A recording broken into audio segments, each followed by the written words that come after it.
Welcome to Telugu one. SC ST వర్గీకరణపై మానవ హక్కుల కార్యకర్త బాలగోపాల్ గతంలో ఈ విధంగా వ్యాఖ్యానించారు. ఇది దోపిడీ అణచివేతలకు సంబంధించిన అంశం కాదు. ఇది అణచివేయబడ్డ సమూహంలోనే అసమానతలకు సంబంధించిన అంశం. దీనికి మూలాలు హిందూ వర్ణ వ్యవస్థలో, దానిలో ప్రధాన భాగమైన నిచ్చెన మెట్ల కుల వ్యవస్థలో ఉన్నాయి అని వ్యాఖ్యానించారు. సుప్రీంకోర్టు వర్గీకరణపై ఇచ్చిన దాదాపు 500 పైగా పేజీల తీర్పులో హరిగోపాల్ వ్యాఖ్యల సారం ఉందనే చెప్పాలి.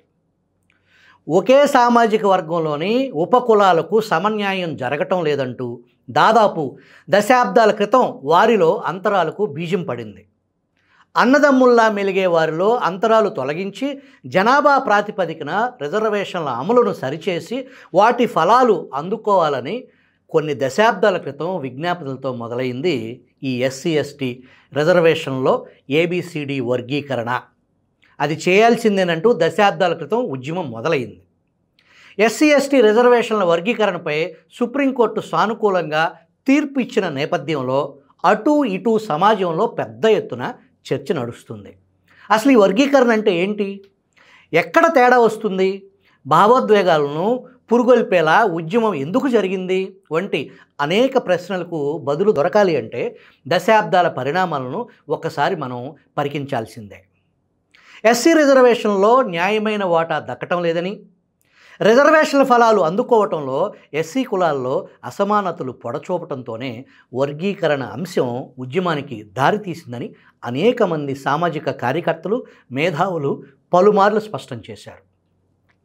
ఎస్సీల్లోని 59 ఉపకులాలకు రిజర్వేషన్ ఫలాలు జనాభా నిష్పత్తి ప్రకారం అందటం లేదని ఎస్సీ రిజర్వేషన్లపై 1965లో లాల్ బహదూర్ శాస్త్రి ప్రభుత్వం నియమించిన లోకూర్ కమిషన్ నివేదించింది.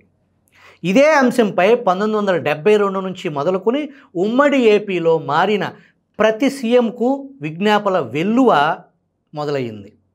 ఎస్సీల్ని ఏబిసిడి గ్రూపులుగా వర్గీకరించి విద్య, ఉద్యోగ, ఆర్థిక, రాజకీయ, సామాజిక అంశాల్లో న్యాయం చేయాలనే డిమాండ్తో 1994లో మొదలైన ఉద్యమం రాష్ట్రమంతా విస్తరించింది. ఎంఆర్పిఎస్ ఆధ్వర్యంలో ప్రకాశం జిల్లా ఈదుమూడి గ్రామంలో 1994 జూలై 7న వర్గీకరణ ప్రధాన డిమాండ్గా సభ జరిపి ఉద్యమానికి శ్రీకారం చుట్టారు. 1996లో టీడీపీ ప్రభుత్వం ఏర్పాటు చేసిన జస్టిస్ రామచంద్రరాజు కమిషన్ నివేదిక ఆధారంగా ఏబిసిడి వర్గీకరణ చేస్తూ నాటి చంద్రబాబు ప్రభుత్వం నిర్ణయం తీసుకుంది.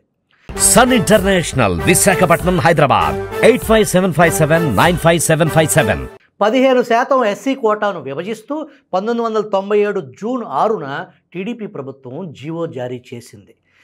ఏ గ్రూపులో రెల్లి, దాని అనుబంధ కులాలతో సహా మొత్తం 12 కులాలను అట్టడుగు స్థానంలో ఉన్న కులాలుగా గుర్తించి 1% కోటాను కేటాయించారు. బి గ్రూపులో మాదిగా, దాని ఉపకులాలతో సహా మొత్తం 18 కులాలను చేరుస్తూ వారికి 7% కోటాను నిర్ణయించారు. సిలో మాల, దాని ఉపకులాలతో సహా మొత్తం 25 కులాలను చేరుస్తూ వారికి 6% కోటా ఇచ్చారు. డిలో ఆదివాసీ, ఆది ఆంధ్రులతో పాటు మొత్తం 4 కులాలను చేర్చి 1% కోటా నిర్ణయిస్తూ నాడు చంద్రబాబు ప్రభుత్వం జీవో జారీ చేసింది. ఎస్సీ వర్గీకరణ చేసే రాష్ట్ర అధికారం రాష్ట్రానికి లేదని మాల మహానాడు కోర్టును ఆశ్రయించింది. ఈ జీవో రాష్ట్ర ప్రభుత్వ అధికార పరిధికి మించిందని ఏపీ హైకోర్టు నాడు తీర్పు వెల్లడించింది. దాంతో వర్గీకరణ రద్దయింది. పివిరావు ఆధ్వర్యంలో ఏర్పాటైన మాల మహానాడు వర్గీకరణకు వ్యతిరేకంగా ఉద్యమాన్ని చేపట్టారు. మాదిగల వర్గీకరణ డిమాండ్పై మాలలు అభ్యంతరం చెప్పారు. సబ్ కేటగిరైజేషన్ సామాజిక వైషమ్యాలకు దారితీస్తుంది, ఇది ప్రాంతీయ వ్యత్యాసమే తప్ప మాదిగలకు అన్యాయం ఏమీ జరగలేదనే వాదనను పివిరావు తెర మీదకు తెచ్చారు. నాటి ముఖ్యమంత్రి చంద్రబాబు రాజకీయ ప్రయోజనాల కోసమే ఎస్సీల ఐక్యతను దెబ్బతీసే కుట్రలో భాగంగానే ఈ వర్గీకరణ ఉద్యమం సృష్టించారని ఆరోపించారు. అప్పట్లో రాష్ట్రంలో మాలలు ఎక్కువగా కాంగ్రెస్ వైపు ఉన్నారు కాబట్టి మాదిగల్ని తన వైపు తిప్పుకునే వ్యూహంతోనే చంద్రబాబు వర్గీకరణ చిచ్చు పెట్టారనే విమర్శల్ని పివిరావు చేశారు. ఎస్సీలను వర్గీకరిస్తూ 2000లో ఉమ్మడి ఆంధ్రప్రదేశ్లో నాటి చంద్రబాబు ప్రభుత్వం రిజర్వేషన్ల హేతుబద్ధీకరణ అనే చట్టాన్ని అసెంబ్లీలో ఏకగ్రీవంగా ఆమోదించింది. రాష్ట్రపతి కేఆర్ నారాయణ ఆమోదంతో అమల్లోకి వచ్చిన ఆ చట్టంలో ఎస్సీలను ఏబిసిడి గ్రూపులుగా వర్గీకరిస్తూ వెనుకబాటుతనం జనాభా నిష్పత్తి ప్రకారం ఆ కులాలకు కోటాలను నిర్ణయించారు. 2004 నవంబర్లో సుప్రీంకోర్టు ఆ చట్టాన్ని కొట్టేసింది. ఎస్సీ కులాల జాబితాలో జోక్యం పునర్నిర్మాణానికి రాష్ట్ర ప్రభుత్వానికి అధికారం లేదని ప్రకటించింది. దీంతో వర్గీకరణ వివాదం మళ్ళీ మొదటికొచ్చింది.